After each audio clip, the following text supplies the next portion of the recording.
ভবিষ্যৎ হয়তো বলবে এই অঞ্চলে একদিন এমন এক ধর্ম ছিল যার নাম হিন্দু ধর্ম, যার অসংখ্য পথ ছিল, দেবতা ছিল, রূপক ছিল, নারী শক্তির পূজা ছিল, কিন্তু সে নিজেই নিজের শরীর পোড়ায় হিন্দু রাষ্ট্র নামের যজ্ঞকুণ্ডে। এই হলো গাজওয়াতুল হিন্দ, যেখানে শত্রু বাইরের কেউ নয়, শত্রু হয়ে ওঠে নিজের ভেতরের ভয়, প্রতিক্রিয়া আর পরিচয়হীনতা। গভীর রাতে ভারত পাকিস্তানে 3টা লোকেশনে 9টা টার্গেটে মিসাইল আক্রমণ করেছে। আমরা অনুমান করতে পারি এই আক্রমণ একটা ফুল স্কেল যুদ্ধে পর্যবসিত হতে পারে। পাকিস্তান আর্মি 2টা ভারতীয় জেট ভূপাতিত করেছে।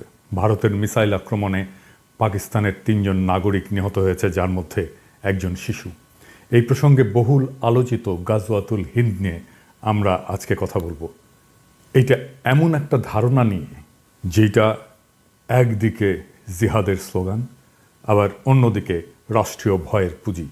গাজওয়াতুল হিন্দ শব্দটা শুনলেই কানে বেজে ওঠে ধর্মীয় যুদ্ধ, আগ্রাসন এবং এক গভীর ধর্মীয় আবেগের প্রতিধ্বনি। কিন্তু আসলে এটা কি? কোথা থেকে এলো এই কথা? আর কেন একবিংশ শতাব্দীতে এসে আবার মাথাচাড়া দিয়ে উঠেছে সেই পুরনো মিথ? আর কেনই বা বলছি এই গাজওয়াতুল হিন্দ সম্ভবত শুরু হয়েছে আর ভারত পরাজয়ের পথে অগ্রসর হচ্ছে? আসুন ইতিহাস, ধর্মতত্ত্ব এবং রাজনীতির সীমানা পেরিয়ে খুঁজে বের করার চেষ্টা করি এই ধারণার উৎস, ব্যবহার এবং পরিণতি সম্পর্কে।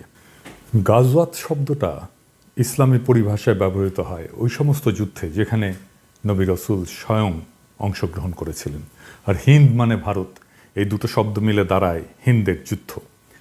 কিছু হাদিসে উল্লেখ করে ভবিষ্যতে মুসলমানরা হিন্দ বিজয় করবে, যেমন সুনান আল নাসাই এবং মুসনাদে আহমেদে একটা বর্ণনায় বলা হয়েছে, আমার উম্মতের একটা বাহিনী হিন্দের সঙ্গে যুদ্ধ করবে, আল্লাহ তাদের ক্ষমা করবেন। তবে ইসলামী স্কলারেরা অনেকেই বলেন যে এই হাদিসগুলোর সনদ দুর্বল এবং এগুলোকে ঐতিহাসিক ভাষ্য হিসেবে ধরা যায়, কিন্তু তা দিয়ে আধুনিক রাজনৈতিক সহিংসতার বৈধতা পাওয়া যায় না। 20 শতকের শুরু থেকে বিশেষ করে পাকিস্তানের রাষ্ট্রনীতিতে গাজওয়াতুল হিন্দ হয়ে ওঠে এক কল্পিত ধর্মীয় আদর্শ।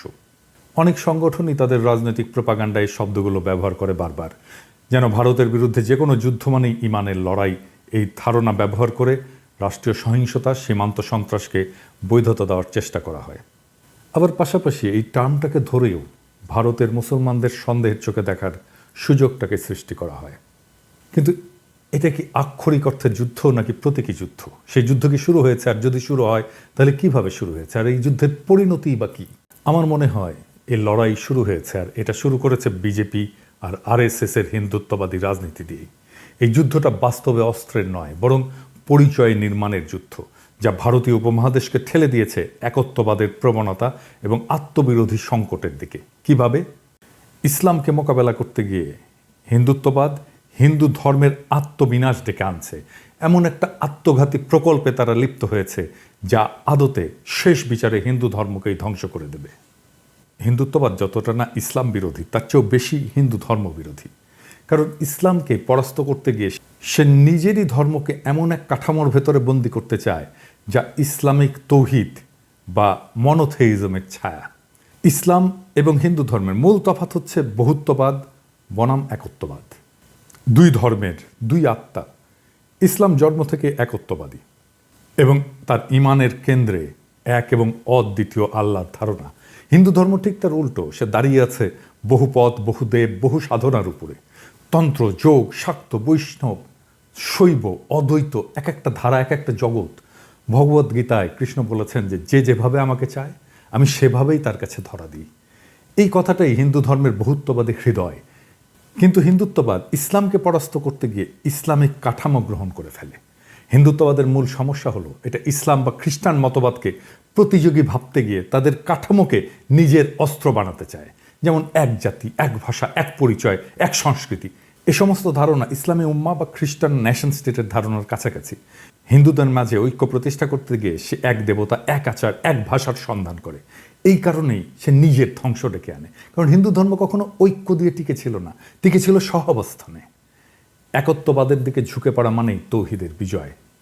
যখন হিন্দুত্ববাদ ইসলামকে ফাইট করতে যায় তখন সে আসলে তৌহিদেরই জয় নিশ্চিত করে। সে মূর্তি পূজাকে তখন লজ্জা হিসেবে দেখতে শুরু করে, পৌরাণিকতাকে অস্বীকার করে, আত্মতত্ত্ব, রূপক, রসতত্ত্বকে সরিয়ে দেয়।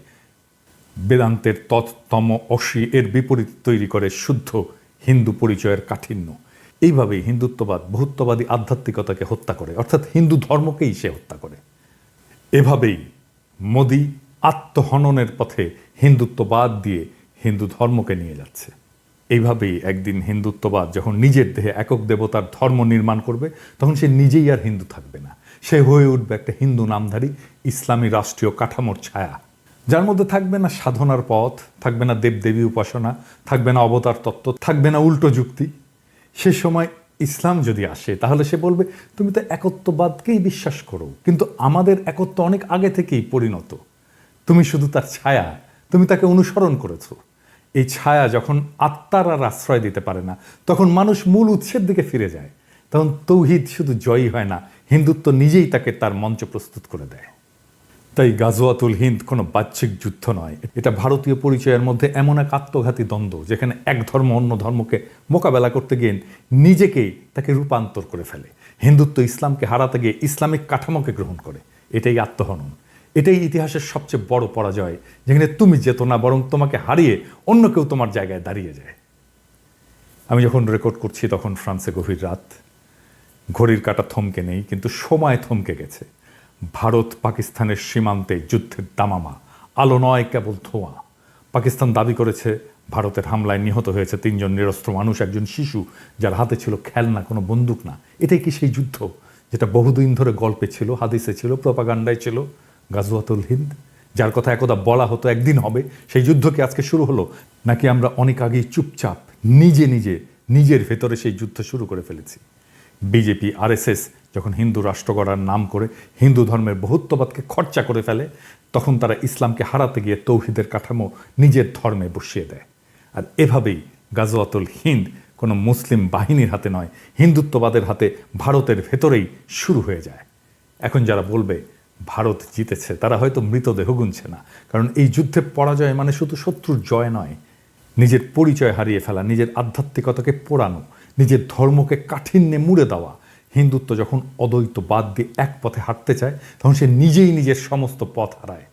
আর তখন ইসলাম আসলে আর কিছু করেও না, সে শুধু দাঁড়িয়ে থাকা দেখে কিভাবে তার প্রতিদ্বন্দ্বী নিজেকেই প্রতিলিপি করে ফেলে। এই যুদ্ধের শেষে কি থাকবে? ভবিষ্যৎ হয়তো বলবে এই অঞ্চলে একদিন এমন এক ধর্ম ছিল যার নাম হিন্দু ধর্ম, যার অসংখ্য পথ ছিল, দেবতা ছিল, রূপক ছিল, নারী শক্তির পূজা ছিল, কিন্তু সে নিজেই নিজের শরীর পোড়ায় হিন্দু রাষ্ট্র নামের যজ্ঞকুণ্ডে। এই হলো গাজওয়াতুল হিন্দ, যেখানে শত্রু বাইরের কেউ নয়, শত্রু হয়ে ওঠে নিজের ভেতরের ভয়, প্রতিক্রিয়া আর পরিচয়হীনতা। এই হলো সেই সাংস্কৃতিক সুইসাইড, যার শেষে আর ধর্ম থাকে না, থাকে শুধু রাষ্ট্র। আর সেই রাষ্ট্রে মানুষও থাকবে না, থাকবে শুধু বিজয় লিখে রাখা এক শূন্যতা, এক ঐতিহাসিক পরাজয়, যার শুরুটা ভারতের হিন্দুত্ববাদীদের হাতে, যারা হিন্দু ধর্মকে বিজয়ী করতে গিয়ে আখেরে তার নিজের ধর্মকেই পরাজিত করে ফেলে।